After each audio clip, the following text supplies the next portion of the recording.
नगर इलाके में 22 तारीख को जो डिग्री कॉलेज की एक छात्रा जलाई गई थी, क्या कुछ पूरी घटना थी और किस नतीजे पर शाहजहांपुर पुलिस पहुंची है? ये 22 फरवरी को शाम लगभग 6:15 बजे के आसपास ये सूचना मिली थी कि एक युवती जो जली हुई अवस्था में है, जिस पर जले के निशान हैं, वो रिंग रोड पड़ता है, राईखेड़ा गांव है, उसके पास सड़क पर मिली है। और उस पर गांव वाले भी पहुंचे, पुलिस के लोग भी पहुंचे वहां, तत्काल उसको उपचार के लिए सदर अस्पताल भेजा गया। मौके पर भी एक टीम लगाई गई जो इस तथ्य को समझने के लिए वहां काम कर रही थी कि वहां क्या हुआ होगा।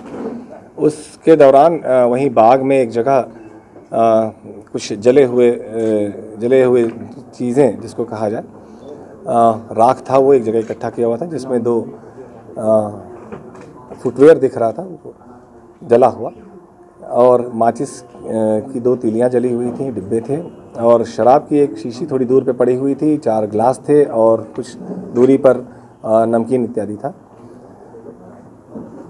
इस युवती ने यहाँ सदर अस्पताल में जो मजिस्ट्रेट गए उसका स्टेटमेंट लेने के लिए, जो इसको डाइंग डिक्लेरेशन कहते हैं, मृत्यु पूर्व कथन, जो कि वो गंभीर हालत में थी, 50% से ऊपर उसको बर्न्स थे।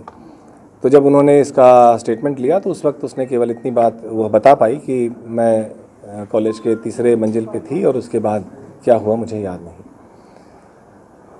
लेकिन उसके बेहतर उपचार के लिए हम लोगों ने ये प्रयास किया कि पहले उसका उपचार बढ़िया हो, उसके बाद बातचीत हो सकती है। बातचीत वो कर रही है लड़की।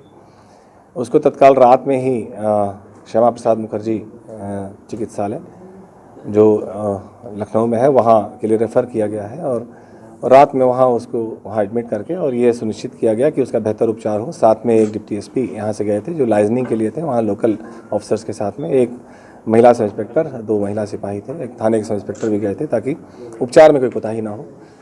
23 तारीख को as a matter of routine वहाँ भी उसका स्टेटमेंट रिकॉर्ड किया गया वहाँ मजिस्ट्रेट द्वारा। उस पर उसने 2 नाम बताए कि एक उसकी सहपाठी है पिंकी, और एक उस पिंकी का ही रिश्तेदार है जो उसकी बहन का देवर है एक्चुअली, मनीष। ये दोनों थे। पिंकी के कहने पर ही वो निकली थी वहाँ से। उसने कहा कि चलो मैं आती हूँ और वहाँ मिलो। इस पर मैं बाहर निकली, और उसके बाद फिर मनीष के साथ में 2 नामों के बाद हम लोगों ने ये प्रयास किया कि और भी चीज़ें क्लियर हो जाए। तो क्योंकि वो लड़की बात करने की स्थिति में थी, तो उनके परिवार वालों से अनुमति लेकर और उनके सहयोग और सहमति से उसके और भी धीरे धीरे कुछ चीज़ें पूछी गई। जब भी वो बात करने की स्थिति में रहती थी तो उससे पूछा गया, तो कई उसके वीडियोज़ बनाए गए ताकि चीज़ें क्लियर हों। तो उस आधार पर ये बात समझ में आई कि उसने ये कहा कि हमारे साथ 3 लोग थे, जिसमें एक मनीष था, एक राजू था जो पिंकी के बुआ का लड़का है, और एक सुभाष था जो सहपाठी ही है और पिंकी का भी मित्र है और मनीष का भी मित्र है।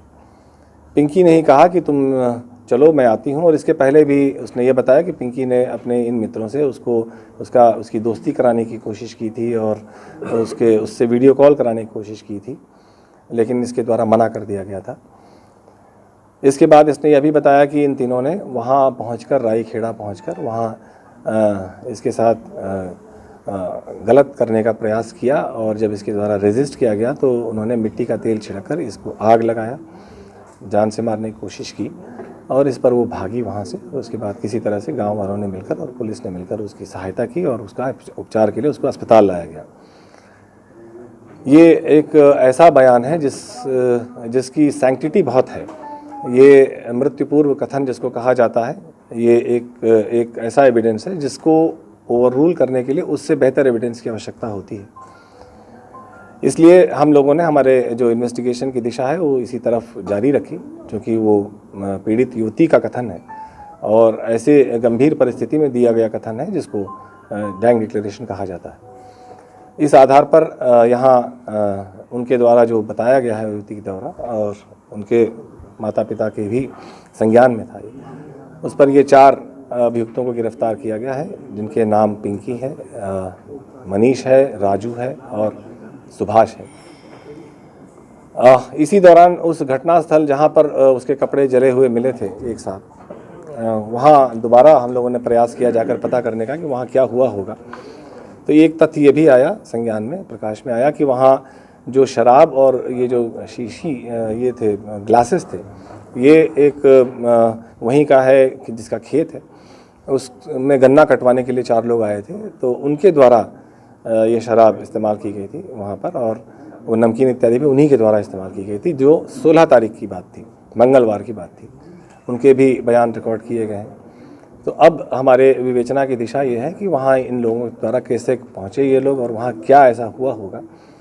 युवती अभी भी होश में है और बात कर रही है, तो इन चीज़ों को भी हम लोग धीरे धीरे इनके और क्या और कोई बात अगर वो बताती है तो उसको भी हम लोग विवेचना में सम्मिलित करेंगे। इसी दौरान हम लोग इन अभियुक्तों के विरुद्ध भी जो उसके युवती द्वारा दिया गया बयान है उसको पुष्ट करने के लिए जो भी साक्ष्य एकत्रित करने हैं उस दिशा में हम लोग गंभीरता से लगे हुए हैं।